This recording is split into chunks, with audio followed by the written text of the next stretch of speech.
Perkenalkan, nama saya Alfi Tajabila dengan NIM B1A1008. Saya akan menjelaskan teori trias politika. Teori ini dikemukakan oleh John Locke dan Montesquieu, dan masing-masing mempunyai kesamaan dan perbedaan. John Locke memisahkan kekuasaan menjadi 3 kekuasaan, yaitu pertama kekuasaan legislatif, yakni kekuasaan untuk membuat undang-undang. Yang kedua kekuasaan eksekutif, yakni kekuasaan untuk melaksanakan undang-undang, termasuk dalamnya pengawasan terhadap pelaksanaan undang-undang atau yudisial. Dan yang ketiga yaitu kekuasaan federatif, yakni kekuasaan yang termasuk kedua kekuasaan di atas. Misalnya kekuasaan untuk hubungan luar negeri, hubungan antar alat negara baik internal maupun eksternal. Dengan adanya pembagian pemisahan kuasa tersebut, maka akan dapat terhindar kekuasaan sewenang-wenang dari raja. Baiklah, selanjutnya ajaran Montesquieu.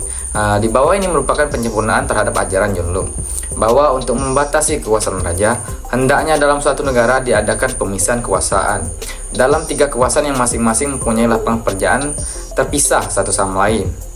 Baiklah, ketiga kekuasaan tersebut yaitu pertama kekuasaan legislatif, yakni kekuasaan untuk membuat undang-undang. Yang kedua kekuasaan eksekutif, yakni kekuasaan untuk melaksanakan undang-undang.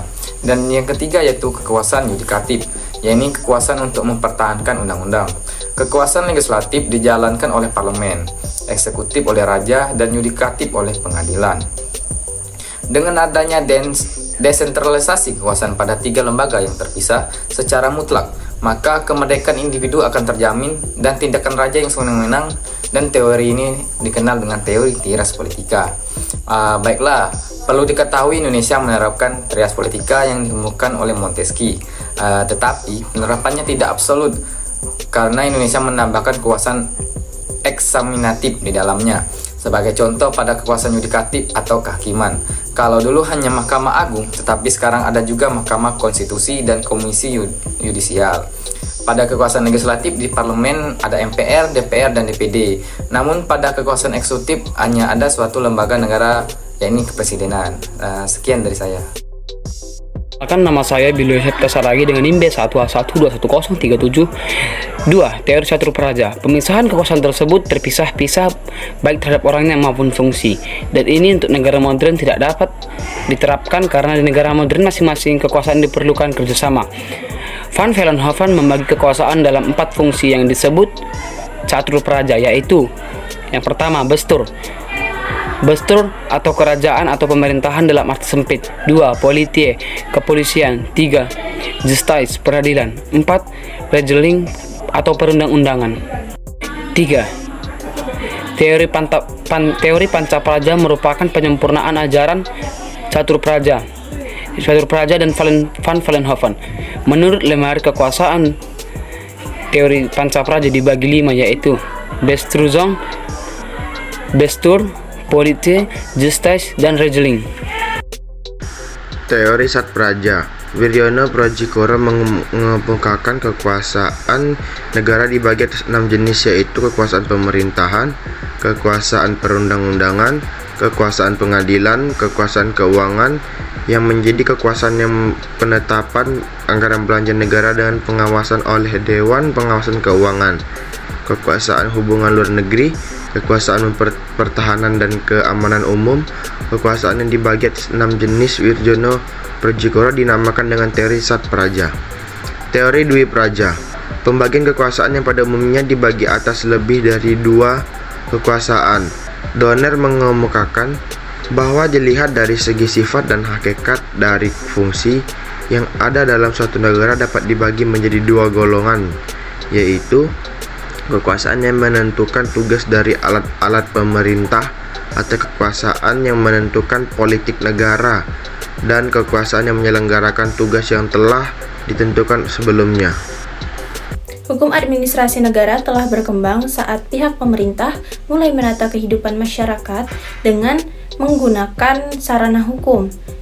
Dengan berkembangnya tugas-tugas pemerintah, maka dengan sendirinya telah terjadi penumpukan atas pengeluaran peraturan dan keputusan pemerintah dalam bentuk hukum administrasi khusus sebagai hukum yang berdiri sendiri seperti hukum pajak, hukum lingkungan, hukum perburuhan, dan sebagainya.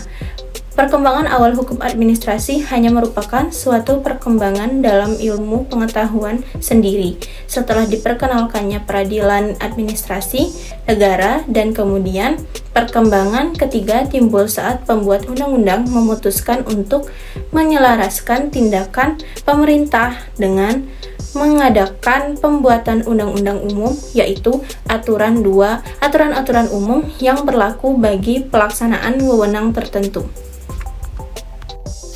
Perkembangan hukum administrasi di Indonesia menjadi sangat luas sejak pemerintah Belanda menerapkan etis politik atau politik balas budi, di mana politik ini dinilai memberikan sedikit perhatian terhadap kesejahteraan rakyat Indonesia.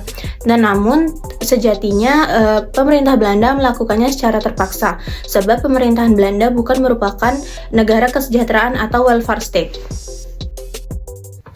Kemudian Indonesia lahir sebagai suatu negara yang bertujuan untuk mengutamakan kesejahteraan seluruh rakyatnya. Hal itu diatur di dalam Undang-Undang Dasar 1945, Undang-Undang Dasar Sementara 1959, dan Konstitusi RI 1949.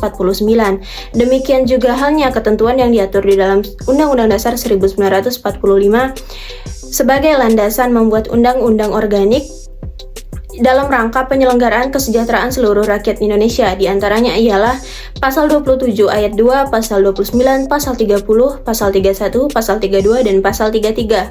Dengan keikutsertaannya negara dalam kehidupan masyarakat sebagai jaminan kesejahteraan, baik sejak pemerintahan Belanda sampai pasca proklamasi hingga diberlakukannya ketiga undang-undang dasar di atas, maka berkembanglah hukum administrasi Indonesia sebagai hukum yang mengatur negara-negara dengan rakyatnya.